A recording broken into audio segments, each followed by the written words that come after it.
하나님 말씀은 스가랴 8장 7절부터 8절까지 말씀입니다. 스가랴 8장 7절과 8절 말씀인데 우리가 같이 한 목소리로 함께 읽겠습니다. 시작. 만군의 여호와가 이같이 말하노라. 보라, 내가 내 백성을 해가 뜨는 땅과 해가 지는 땅에서부터 구원하여 내고 인도하여 다가 예루살렘 가운데에 거주하게 하리니 그들은 내 백성이 되고 나는 진리와 공의로 그들의 하나님이 되리라. 아멘. 할렐루야. 옆에 계신 분들하고 같이 인사하겠습니다. 사랑하고 축복합니다. 사랑하고 축복합니다. 네, 사랑하고 축복합니다. 네, 한 번 더 인사할까요? 우리의 기도를 하나님께서 사용하실 줄로 믿습니다. 아멘. 네, 오늘 서울 남교회는 신년 집회가 있는 관계로 못 오셨습니다.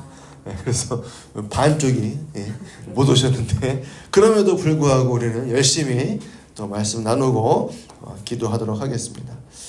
우리가 새해를 맞이하며 또 제가 설교를 준비할 때 저도 뭐 여러분들하고 똑같은 입장이지 않겠습니까? 이 유니티 미션 선교회를 만나고 또 하나님 앞에서 기도하면서 이 기도의 사역에 동참하고 있는데 우리가 정말로 이 사역을 왜 감당해야 되는지 또 이 사역이 갖는 의미가 무엇인지를 계속 되새기고 또 되뇌이는 그런 시간들이 좀 필요하다라는 마음들이 계속 있는 것 같습니다. 그래서 저 스스로한테 하는 설교예요. 여러분들도 오늘 또 설교를 나누시면서 이 민족과 또 한반도에 대한 하나님의 놀라운 섭리를 같이 묵상하고 또 우리에게 주어진 또 유니티 미션 선교회에게 주어진 이 사명과 또 복음의 여정들에 대해서 다시 한번 깊이 생각하는 은혜의 시간을 되길 소망합니다. 오늘 본문의 말씀은요, 바벨론 포로에서 돌아오는 그 이스라엘들을 향하여서 주시는 하나님의 약속의 말씀입니다. 이 말씀을 하나님이 이스라엘 백성들에게 주시면서 보여주시는 특징이 한 가지가 있는데 뭐냐 하면 하나님의 신실하심에 대해서 지금 이야기하는 것이고 또 한 가지는 하나님이 흩어진 자들을 모으시고 회복하시는 분이다 라는 사실들도 우리에게 알게 하시는 장면이다 라고 하실 수 있겠습니다. 그래서 이스라엘을 향한 그 하나님의 약속이 성취되었잖아요. 그죠? 우리가 성경을 통해서 확인하는 것처럼 마찬가지로 우리는 우리 그 하나님께서 이 한반도의 복음 통일을 약속하시고 그 선교적 섭리를 이루어 가실 것이다 라고 하는 기대와 소망 중에 이 사역들에 동참하게 되는 줄로 믿습니다. 그 하나님을 우리는 기대하는 거죠. 그래서 우리가 통일을 꿈꾸는 것은 단순히 어떤 정치적인 통일만을 꿈꾸는 것이 아니라 어떤 민족적인 그런 감정 때문이 아니라 이 한반도의 복음 통일이라고 하는 이 비전은 하나님 나라를 확장하는 선교적인 사명과 깊이 관련되어져 있다라고 우리가 이야기하는 것입니다. 그래서 이것은 뭐 성경에서 이야기하는 하나님의 어떤 구속사의 일부라기보다는 구속받은 하나님의 백성들인 저와 여러분들이 그래서 하나님의 그 나라와 하나님의 그 가치를 따라서 살아가고 이 땅 가운데 그분의 통치를 드러내는 과정이다라고 보는 게 좀 더 정확하겠다라고 생각을 합니다. 그래서 우리는 하나님의 백성이 되었으니까 이미 그죠? 구속받았잖아요. 구원받아서 하나님의 백성이 되었기 때문에 그 하나님의 백성으로의 삶을 살아가는 그 여정 가운데 특별히 한민족 가운데 하나님이 허락하신 특별한 사명과 특별한 사역이 있다 이렇게 생각하시면 좋겠어요. 그리고 유니티 미션 선교회는 에베소서 1장 10절 말씀이 모토 아니겠습니까? 우리 하도 많이 들었잖아요. 그죠? 하늘에 있는 것이나 땅에 있는 것이 다 그리스도 안에서 통일되게 하려 하심이라. 이 말씀이 우리 선교회의 모토가 되는데 이 말씀을 우리가 붙잡고 복음의 능력이 남한과 북한을 하나로 묶어서 하나님과 온전한 관계로 회복되어지는 것. 이것을 우리가 꿈꾼다. 이렇게 우리 대표님도 늘 강조하십니다. 그래서 이 사명은요, 하나님의 어떤 주권적인 역사, 주권적인 그 역사와 우리의 기도의 응답으로 이루어질 것이다라는 것이 우리의 소망이다라는 거예요. 그래서 우리가 이 하나님께서 이 사역도 이루어 가실 건데, 우리는 그냥 관망하는 구경꾼이 아니라 적극적으로 동참하는 그런 모습으로 이 사역에 들어가고 싶다라는 것이죠. 그래서 하나님께서 오늘 본문의 말씀을 통해서 어떠한 방식으로 이 민족을 회복하길 원하시고 또 그 하나님의 부르심에 응답하기를 원하시는지를 우리가 한번 살펴보려고 하는 거예요. 오늘 스가랴 시대의 하나님의 약속의 말씀을 좀 살펴보면 이 스가랴 8장은 이스라엘의 회복을 약속하시는 하나님을 지금 표현해주고 있는데, 그러니까 스가랴가 바벨론 포로에서 돌아온 이스라엘 백성들에게 하나님의 회복의 메시지를 지금 선포하는 장면들이에요. 근데 여러분 스가랴서를 읽어보시면 알지만 굉장히 복잡합니다. 예, 도대체 이게 무슨 내용인지 잘 모르겠는 표현들이 되게 많아요. 왜 그러냐면 스가랴에 굉장히 많은 뭡니까 비유와 또 환상들이 이제 등장을 하거든요. 8개의 환상이 등장하는데 굉장히 어려운 표현들이 되어 있어요. 그래서 처음 스가랴서를 읽는 사람들은 도대체 이게 뭔 소리야 이렇게 하시는 분들도 있어요. 근데 뒤에 가서 또 말씀드리겠지만 어쨌든 이 핵심적인 내용은 뭐냐 하면 하나님이 이스라엘 백성들에게 하나님의 회복의 메시지를 전달하시기 위해서 지금 스가랴서를 주고 있는 거예요. 그런데 그들의 현실은 어땠습니까? 무너진 성전과 무너진 도시와 흔들리는 신앙 가운데 있는 현실 가운데 있었다라는 거예요. 돌아왔어요. 그래요. 뭐 물리적으로는 돌아왔어요. 근데 아무것도 보장되어 있지 않은, 안전도 보장되어 있지 않고 뭔가 하나님의 임재가 확 나타난 것도 아니고, 그렇다고 우리의 어떤 경제적인 상황이나 뭐 어떤 정치적인 상황들이 달라진 게 없는 거예요. 그러니까 포로 교환이 이루어졌지만 완전한 회복은 더디고 아픔 보이지 않는 것 같은 그러한 때에 지금 이스라엘 백성들이 있었다라는 거죠. 바로 그때에 하나님께서 선지자를 통해서 뭐라고 말씀하시는 거냐면, 내가 내 백성을 동방과 서방에서 구원하여서 그들을 예루살렘으로 인도하여 올 거야 이렇게 말씀하시는 거예요. 그리고 그들은 내 백성이 될 거고 나는 진리와 공의 안에서 그들의 하나님이 될 것이다 이렇게 선언하고 계시는 거죠. 그러니까 여러분들 생각해 보세요. 여러분들의 인생이 굉장히 피폐하고 황폐하고 막 무너져 있고 막 이런 상황에 있어요. 근데 믿음의 끈을 그래도 놓지 않고 붙잡고 신앙생활을 하고 있는데 현실은 달라지게 없는 거죠. 근데 하나님은 계속 뭐라고 말씀하시는 거냐면 내가 너를 회복할 거야 이렇게 말씀하신다는 거예요. 이해되세요 여러분?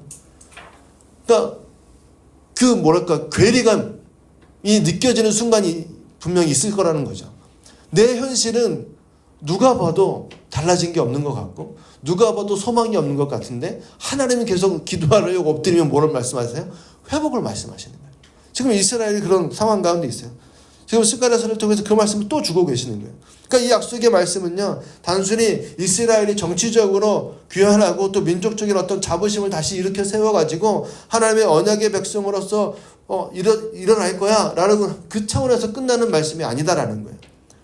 오늘 여기서 우리는 하나님의 신실하심에 대해서 먼저 기억해야 되는데, 하나님이 이스라엘 백성들이 하나님 앞에 범죄함으로 말미암아 포로로 끌려가고 그들의 역사 가운데 굉장히 어려운 시기를 겪지 않았습니까?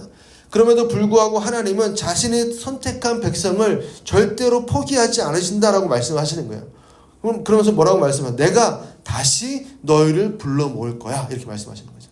누가요? 내가. 보내신 것도 누구예요? 하나님이에요. 포로로 보내신 것도 하나님이시고 그들을 다시 회복하는 것도 누구다? 하나님이다 이렇게 말씀하고 계시는 거죠. 그러니까 하나님은 이 백성을 선택하셨어요. 근데 그 역사의 흐름 가운데 이스라엘 백성들이 느끼기에는 우리는 선민이었어, 그죠? 선택받은 백성이라고 여태 살아왔는데 갑자기 뭐가 됐습니까? 나라가 망하고 포로로 끌려가고 하나님은 없어진 것 같은 거죠.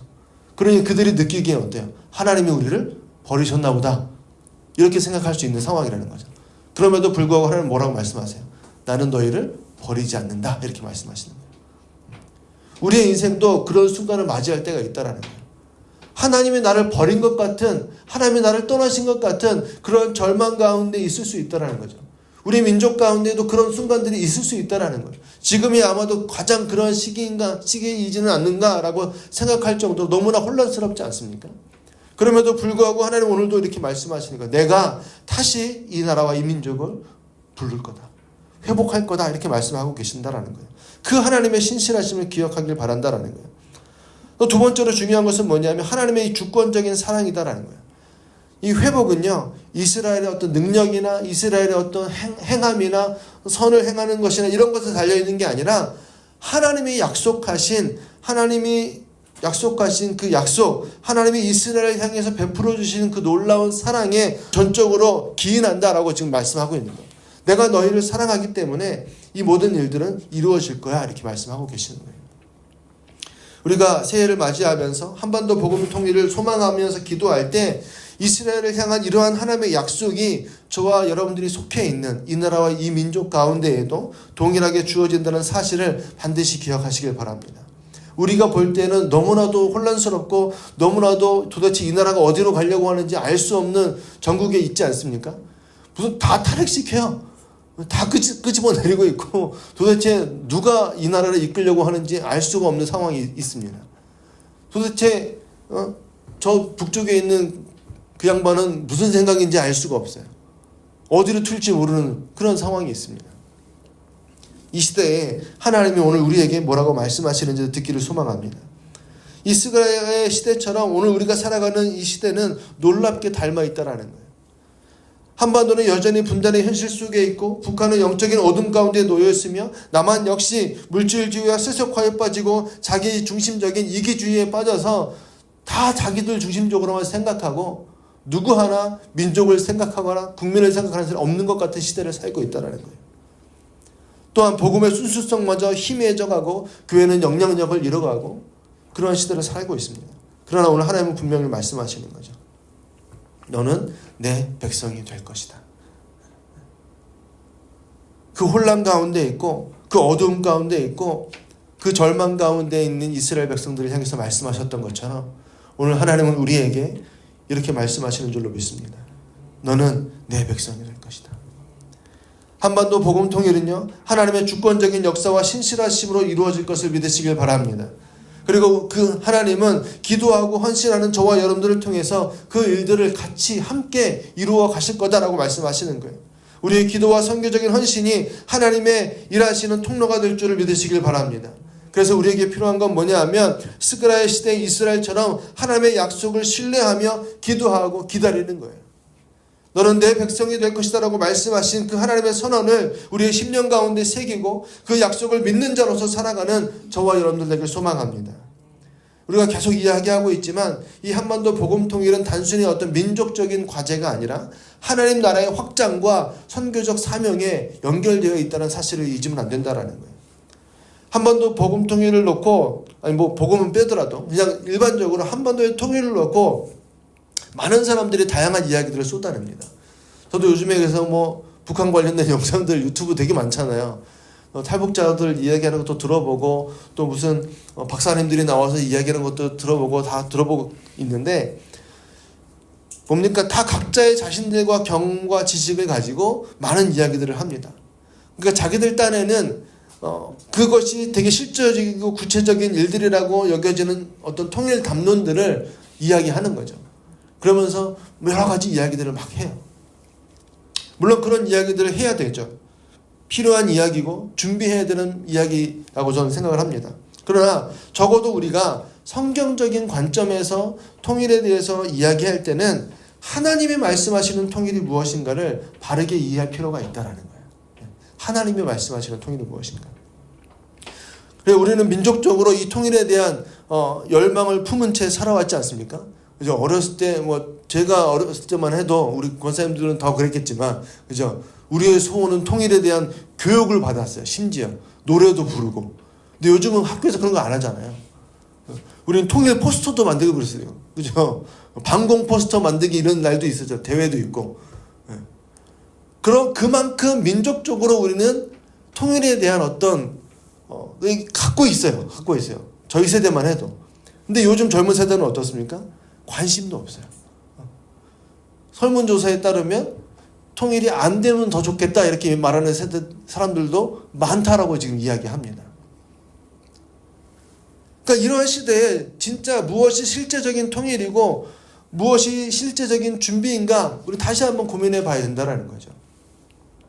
우리 선교회가 계속 강조하듯이 통일은 복음을 통해서 남과 북이 하나님과 화해되는 것 그리고 그리스도 안에서 새로운 피조물로 거듭나는 것을 의미한다라는 것을 우리는 반드시 기억해야 된다는 거예요. 그래서 오늘날 우리가 꿈꾸는 이 통일은요. 정치적이고 경제적인 통합을 넘어서서 하나님과의 관계 회복이다라는 어떤 깊은 영적인 의미를 지닌다는 사실을 반드시 기억하시길 바랍니다. 이게 전제가 돼야 돼요. 이게 전제가 될 때 나머지 실제적인 것이라고 이야기하는 정치적이고 경제적인 문화적인 이런 통일들이 따라올 수 있다라는 거예요. 그러니까 지금 뭐 통일학자들이나 많은 탈북자들이 이야기하는 것 중에 하나는 뭐냐 하면 통일을 위해서 시뮬레이션을 하고 어떤 특정 구역을 정해가지고 북한 주민들하고 뭐 남한 사람들하고 같이 섞여서 사는 그런 것도 좀 해봐야 되지 않겠냐 뭐 이런 얘기들도 하더라고요. 물론 필요하겠죠. 왜냐하면 너무나 격차가 크니까 그들이 가지고 있는 문화나 우리가 가지고 있는 문화 격차가 크고 또 생활 수준이 다르고 뭐 이러기 때문에 갑자기 통일이 된다고 해서 무조건 다 좋다라고만 이야기할 수 없다라는 거예요. 물론 그런 실제적인 이야기들이 필요하죠. 그러나 그것보다 앞서서 우리는 하나님의 사람들로서 복음 안에서 기억해야 될 것이 있다라는 거예요. 하나님이 원하시는 진짜 통일이 무엇인가 이것입니다. 오늘 스가랴가 전한 하나님의 약속은 뭐냐 하면 단순히 이스라엘 민족의 어떤 귀환, 그들이 돌아오는 것 거기에 머무르지 아니하고 하나님과의 그 언약적 관계를 다시 회복하는 것을 지금 말씀하고 있는 거예요. 이스라엘 백성들 너희는 기억해야 된다는 거예요. 하나님이 너희를 회복하실 건데 그 회복은 뭘 말하는 거냐 하면 하나님이 처음 부르셨을 때 너희를 선택하셨을 때 그 부르심, 하나님과의 그 올바른 관계를 회복하기를 원하신다라고 지금 말씀하고 있는 거예요. 마찬가지로 한반도 통일도 하나님과 한민족이 십자가 복음 안에서 하나가 되는데 핵심이 있다라는 것을 기억하셨으면 좋겠습니다. 한반도는 역사적으로 이 분단의 아픔을 안고 지금도 살아가고 있어요. 그죠? 그러나 우리는 이 분단의 현실을 인간의 어떤 실수나 정치적인 갈등의 결과로만 보아서는 안 된다라는 거죠. 우리는 적어도 저와 여러분들의 신앙이 있고 복음 안에서 하나님 말씀 안에서 이 상황들을 바라보는 사람들이라면 이 분단된 한반도는 마치 북이스라엘과 남녀노소 나뉘어진 구약의 이스라엘을 떠올리게 한다는 사실들을 볼 수 있어야 된다는 거예요. 그래서 이 이스라엘 분열이 하나님의 그 언약 백성이 하나님과 멀어진 결과였다라는 사실을 기억하고 우리도 이 분단의 결과가 왜 나타나게 되었는가를 되새기며 하나님께서 이것들을 다시 회복하게 하실 때 복음으로 말미암는 회복, 하나님과의 관계를 전제로 한 그 회복이 이루어져야 됨을 믿으시길 바랍니다. 그래서 복음 통일이란 무엇이냐라고 우리가 이야기할 때 남과 북이 함께 복음으로 변화되어져서 하나님의 나라가 이 땅 가운데 임하는 것을 우리가 의미한다라고 정의해요. 그러니까 유니티 미션 선교회가 이것을 설명할 때 이렇게 말하는 겁니다. 하나님과 북한, 하나님과 한반도, 하나님과 한민족이 그리스도 안에서 십자가 복음으로 통일되는 것, 이것이 복음 통일이다 라고 설명하는 겁니다. 우리 홈페이지에 나와 있는 내용이에요. 예. 그럼 들어와셔서 보셔서 아시죠? 예. 누가 물어보면 이렇게 대답하시면 돼요. 도대체 너희들이 말하는 복음 통일이 뭐야? 이렇게 물어보면 이렇게 설명하면 되는 거예요. 그냥 단지 이 통일은 정치적인 합의를 이루는 그런 것이 아니라 예수 그리스도의 보혈로 이루어지는 영적인 통일을 전제로 한다는 거죠. 그래서 우리는 이 통일을 통해서 민족 복음화는 물론 세계를 향한 선교적 사명을 감당하는 제사장 민족으로서의 사명을 감당하게 될 것을 믿으시길 바랍니다. 이 나라와 이 민족이 이 일들을 감당하게 될 거라는 소망을 품고 우리는 나아가는 거예요. 그래서 우리가 아까 보았던 에베소서 1장 10절 말씀, 하늘에 있는 것이나 땅에 있는 것이나 다 그리스도 안에서 통일되게 하려 하심이라 라는 그 말씀에 힘입어서 궁극적으로 하나님께서 온 세상을 예수 그리스도 안에서 하나 되게 하시겠다라고 하는 그 약속을 우리가 우리의 것으로 받아들이는 거예요. 그러므로 복음 통일은요, 선교적 사명이고 동시에 온 교회가 감당해야 될 거룩한 책임이다라는 사실을 반드시 기억하시길 바랍니다. 우리가 유니티 미션 선교회라는 이 선교회로만 감당할 수 있는 문제는 아니다라는 거예요. 여러분들이 속해 있는 개교회들이 이 문제에 눈을 떠야 되고 이 문제에 함께 동참할 때 가능한 일인 줄을 믿으시길 바랍니다. 여러분들 많이 아시겠지만 많은 교회들이 그동안 한국 교회가 초점을 맞춰서 설교했던 건 뭐예요? 개인 구원이었어요. 예수를 믿어야 구원받습니다라고 하는 그 내용이었어요. 그죠? 그래서 거기에 막 제자훈련의 핵심도 뭡니까? 구원의 확신에 대해서 가르쳤어요. 그래서 구원의 확신이 있는 사람들은 제자가 돼야 되고 그 제자가 되는 삶은 뭐예요? 복음을 전하는 삶으로 나아가야 됩니다. 이렇게 가르치는 거잖아요. 그러니까 하나님이 말씀하시는 그 구원에 우리는 머물러 있어서는 안 된다는 거죠. 한국교회가 이제는 뭐 해야 돼요? 개인의 구원을 가르치고 강조해서 구원받은 하나님의 백성들을 만들었으면 이제는 그 다음 단계로 나아가야 된다는 거예요. 하나님이 원하시는 민족과 열방을 향한 그 구원의 계획을 따라서 하나님을 따라서 가는 그러한 일들이 시작되어야 된다는 거죠. 구약의 이스라엘이 제사장 나라로서 열방을 섬기도록 부름받았듯이 한민족 역시 저와 여러분들 역시 하나님께서 사용하실 그 제사장 민족으로서 부르셨다는 사실을 깨닫는 은혜가 저와 여러분들에게 있길 소망합니다. 복음 통일을 통한 이 민족 복음화는 그 사명의 첫 단추라는 거예요. 우리가 이것을 깨닫는 것이 중요하다는 겁니다. 하지만 이 사명은 뭐예요? 우리의 힘으로 이루어지는 것이 아니라 철저히 하나님의 주권 아래서 이루어질 것이다라고 우리는 믿는 거죠. 거기에 뭐 하는 거야? 우리는 동참하는 거야. 어떻게 동참할 것인가를 고민하고 선택해야 되는 거죠. 그게 뭐예요? 기도예요. 가장 첫 번째가. 우리가 통일선교 화요 기도회를 통해서 지속적으로 북한과 남한 한민족을 위해서 기도하는 것은 단순히 종교 행위를 하기 위해서 우리가 여기 모인 게 아니에요. 뭡니까? 하나님의 나라를 이 땅 가운데 이루기 위한 가장 강력한 선교적인 무기가 바로 기도인 줄을 믿으시길 바랍니다. 하나님은 하나님이 약속하신 바를 이루어 가실 거예요. 우리가 동참하든 안 하든 하나님은 하실 거라는 거예요. 근데 문제는 뭐예요? 하나님이 우리를 초대하고 계시다라는 거죠. 그 사역에. 무엇으로? 기도로. 기도의 사역으로, 선교적 사명으로 우리를 부르고 계시다는 사실을 기억하시길 바랍니다.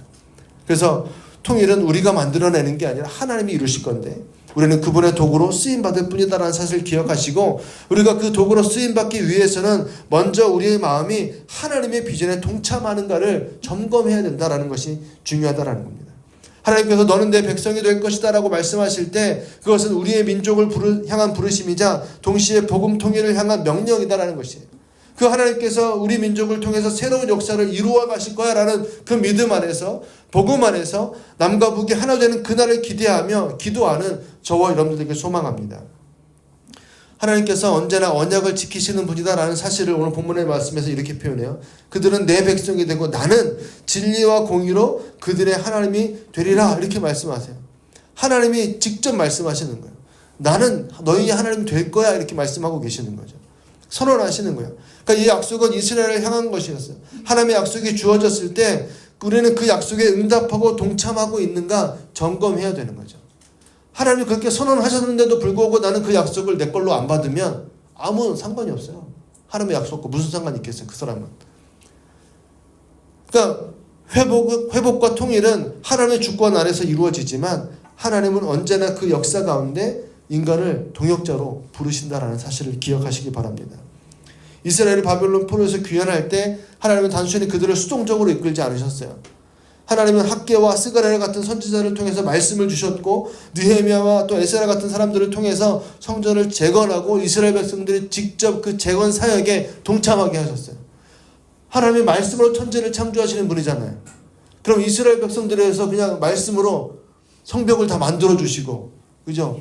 무슨 마법사처럼 성전을 지어주시고 하실 수 있잖아요. 근데 그러지 않으셨다고요. 그들이 직접 벽돌을 나르고 짓고 세우게 하셨다는 거예요. 참여하게 하셨다고요. 어떠한 모양이라든지. 그러니까 그들은 하나님의 약속을 붙잡고 기도하고 일하고 그들이 순종과 헌신으로 그 모든 회복의 과정에 한 부분들을 역할을 감당하게 하셨다는 것을 우리는 기억해야 된다는 거예요. 마찬가지로 이 한반도 복음 통일을 향한 하나님의 그 계획 안에서도 우리는 하나님께서 그 이루실 그 일에 어떻게 쓰임받을 것인가를 고민해야 된다는 거죠. 오늘 우리의 기도와 헌신이 반드시 필요함을 믿으시길 바랍니다. 아까 제가 잠깐 말씀드렸지만 스가랴 1장부터 6장까지는요 8개의 환상이 나옵니다. 스가랴가 보는 8개의 환상이 나오는데 이 환상들이 아주 멋진 구조로 대칭 구조로 되어 있어요. 첫 번째는 8번째랑 두 번째는 7번째 이렇게 맞물려 가지고 제가 나중에 기회가 되면 설교를 해드릴 건데 이렇게 대칭 구조를 이루면서 되어 있는데 그 결론이 뭐냐면 스가랴가 이 모든 말하는 그 결론은 뭐냐면 이 모든 환상의 성취는 오직 이 세대가 하나님께 신실하고 언약의 규례에 순종할 때에만 가능하다 이런 말씀으로 결론이 나는 거예요. 그 8개의 환상이 보여주는 건 뭐냐 하면 하나님이 너희를 회복하실 거야 라는 내용들로 이것저것을 막 보여주는 거예요. 그런데 그 결론이 뭐냐 하면 이 모든 환상을 통해서 보여주는 모든 약속은 이것이 이루어지는 것은 언제 이루어지냐 하면 너희가 하나님께 신실하게 그 언약의 규례에 순종할 때에만 가능하다. 이렇게 말하고 있는 거예요. 이해되시죠, 여러분? 그러면서 이어지는 7장과 8장에서 스가랴가 이스라엘 백성들을 향해서 도전하는 내용이 뭐냐 하면 이런 거예요. 70여 년간 무너진 성전을 통해서 성전을 바라보며 애통해하던 그 한 무리의 이스라엘 백성들이 와서 묻는 거예요. 이렇게 황폐하고 힘든 상황 가운데 우리가 있었는데 이제 그러면 그 환상들을 통해서 보여주신 말씀들을 들어보니 그러면 우리는 이제 그만 슬퍼해도 되나요? 이렇게 묻는 거예요. 쉽게 설명드리면 그럼 하나님의 나라가 곧 임하는 건가요? 이렇게 본다라는 거죠. 그때 스가랴가 다시 한번 뭘 이야기하는 거냐면 그들의 조상들이 선지자들을 통해서 부르심을 거역하고 포로가 되었던 일들을 상기시키면서 너희가 지었던 죄가 뭔지 알지? 너희의 조상들이 지었던 죄가 뭔지 알지? 라고 말하고 그들에게 지금 뭐라고 다시 도전하는 거냐면 이제 너희는 뭐예요? 하나님의 정의와 평화를 추구하고 언약의 신실한 백성이 될 때에만 이 모든 환상들이 이루어질 것이다 라고 이야기해 주는 거예요. 그러니까 이걸 거꾸로 말해보면 이런 거죠. 너희는 그 하나님의 나라를 상속받고 그분의 나라에 참여할 준비가 된 백성들이냐라고 묻고 계시다라는 거예요. 언약의 백성, 즉 하나님의 그 신실하심을 따르는 하나님의 말씀에 따라서 살아가는 그런 태도로 살고 있느냐라고 점검해 보라는 거예요. 하나님이 아무리 말씀하셔도 그 말씀에 내가 순종하지 않으면 그 약속의 말씀은 내 것이 될 수 없다는 거죠. 이스라엘 백성들에게 지금 그렇게 말씀하시는 거예요. 그 환상들을 보여주시고 뭐라고 말씀하시는 거예요? 이 환상들이 이루어질 거야. 근데 그 환상들이 언제 이루어진다고? 너희가 하나님 앞에서 신실하게 살아갈 때, 약속의 말씀을 지키면서 살아갈 때, 규례의 말씀들을 지키면서 살아갈 때 그것이 너희에게 실제가 될 거야. 이렇게 말씀하시는 거죠. 그러면 오늘날 저와 여러분들에게 적용해 볼 때 어떨까요? 하나님의 나라를 상속받고 하나님의 나라에 참여할 준비가 우리는 되어 있는가라는 거예요. 우리의 삶은, 우리의 신앙은 하나님의 그 약속의 말씀이 이루어질 수 있는 그러한 상태인가라는 거죠.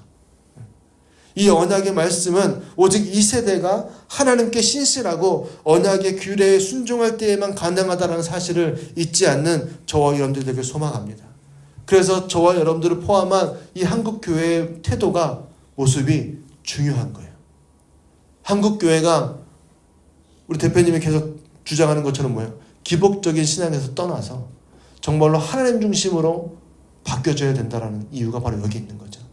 우리 중심의 신앙생활을 하는 게 아니라 하나님이 원하시는 신앙생활을 우리가 하고 있느냐, 하나님이 기뻐하시는 그 언약의 규례에 순종하고 있느냐, 이것을 볼 수 있어야 된다는 거예요. 그래서 오늘 우리는 기도하는 겁니다. 그래서 오늘 우리는 이 자리를 포기할 수 없는 거죠. 우리는 기도로 하나님의 뜻에 동참하고 선교적 헌신을 통해서 하나님 나라에 확장하며 함께 나아가야 될 줄로 믿습니다. 하나님은 기도를 통해서 역사하시고 기도의 사람들을 통해서 자신의 뜻을 이루어 가실 줄을 믿으시길 바랍니다. 우리 유니티 미션 선교회는 기도가 곧 선교라는 그 믿음 아래에 매주 이 통일 선교 화요 기도 모임을 진행하고 있어요. 이 기도를 통해서 우리는 하나님의 능력을 이 땅에 나타나게 하는 통로로 쓰임받기를 소망하는 것입니다. 그래서 하나님은 우리의 기도를 사용하시고 복음의 씨앗을 북한 땅에 심으시고 한민족을 하나 되게 하실 것을 믿으시길 바라요. 또 한 가지 우리가 기억해야 될 것은 뭡니까? 마태복음 28장에 보면 이런 말씀이 있죠. 가서 모든 민족으로 제자를 삼아라 그랬어요. 그죠? 그러니까 통일선교의 이 비전은요, 단순히 우리가 기도하는 것으로만 끝나지 않아요. 이거는 정말 기초적인 단계, 첫 번째 단추에 불과한 거예요. 그리고 실제적으로 그 북한 선교와 통일 사역을 위해서 우리가 헌신해야 되는 일들이 있어야 되는데, 우리가 잘 알다시피 우리 대표님은 지금 뭐 하고 계세요? 계속 다니시면서 복음을 심는 사역을 하시잖아요. 그죠? 우리는 첫 번째 단추를 하고 있다면 지금 대표님은 뭐 하고 있는 거야? 두 번째, 세 번째 단추를 계속 꿰고 있는 거죠. 무슨 말이냐면 여러분 뒤에 기도 제목 그 뒤에 편에 보시면 우리 선교회가 진행하는 여러 가지 사역들이 나옵니다. 우리는 이름은 들어봤으나 구체적인 내용은 잘 모르는, 그죠? 근데 다 뭐냐 하면 유니티 미션 선교회가 하는 통일의회의 어떤 대비의 전략들을 세우고 또 북한의 지하교회를 지원하고 복음이 북한 땅에서 자생적으로 뿌리내릴 수 있도록 돕는 여러 가지 사역들을 계속 개발하고 그 일들을 추진하고 있어요. 그러니까 우리가 기도하는 것은 첫 번째 단추고 두 번째, 세 번째는 그런 일들이 계속 일어나야 된다는 거죠. 이 두 가지가 같이 가는 거예요. 그러니까 통일의회 한반도는 단순히 어떤 정치적인 통합이 아니라 복음으로 세워져가는 나라가 돼야 된다라는 그러한 어떤 모토 아래에 이 일들은 너무나 중요하다라는 거죠. 이를 위해서 우리는 이 통일의회 북한에서 교회를 세우고 제자들을 양육하고 그들이 복음의 전도자가 될 수 있도록 준비시키는 일을 지금도 시작하고 있는 거예요. 여러분, 그러니까 이 사역에 대해서 굉장히 고민하시면서 기도하셔야 된다는 거죠. 단순히 우리가 기도하는 것으로 만족하시라는 얘기가 아니라 이거는 첫 번째 단추에 불과하고 나머지 두 번째, 세 번째 실제적으로 복음이 그 북한 영혼들에게 전달되도록 하는 그 모든 사역들이 잘 이루어질 수 있도록 우리는 준비하고 나아가야 될 줄로 믿으시길 바랍니다. 사랑하는 성도 여러분, 하나님의 약속은 이미 주어졌어요. 오늘 뭐라고 말씀하십니까? 너는 내 백성이 될 것이다, 이렇게 말씀하셨어요. 저 북한에 있는 영혼들을 향해서 또 우리를 향해서 하시는 말씀이라고 믿습니다. 이제 우리의 역할은요, 이 약속에 응답하는 거예요. 기도함으로 나아가고 선교의 사명에 헌신하고 회개하고 순종하는 일들이 우리 가운데 나타나야 될 줄로 믿습니다. 이 한반도 복음통일은 하나님께서 반드시 이루실 거예요. 그날이 올 때까지 우리는 하나님 앞에서 충성된 종으로서 또 기도의 용사로서 선교적 사명자로서 살아가는 저와 여러분들에게 소망합니다. 하나님께서 우리를 통해서 새로운 역사를 이루어 가실 것을 믿으시길 바랍니다. 그분의 계획은 결코 중단되지 않을 것이고 그분의 말씀은 결코 땅에 떨어지지 않을 것이고 하나님은 이 한반도 가운데 다시 복음으로 하나가 될 것을 말씀하셨음을 기억하시길 바랍니다. 이것은 우리의 단순한 희망이 아니라 하나님의 약속이다라는 사실을 기억하시고 이제 우리의 시선은 하나님께로 두고 하나님이 이루실 그날을 바라보며 하나님의 계획에 동참하는 저와 여러분들에게 소망합니다. 그 복음 통일의 날을 준비하고 기도하며 헌신하며 나아갈 때 하나님께서 오늘 말씀하시는 것처럼 내가 너희를 동과 서에서 모아서 예루살렘으로 인도하리라고 하시는 그 말씀들이 우리의 귀에 들려지고 또 하나님께서 이루실 것을 소망하면서 오늘도 기도하길 소망합니다. 하나님이 우리의 기도와 헌신을 통해서 이 한반도 가운데 놀라운 부흥을 일으키시고 또 회복을 이루어질 것을 믿고 그 말씀 가운데 기도하며 나아가는 저와 여러분 되시기를 주님의 이름으로 축원합니다.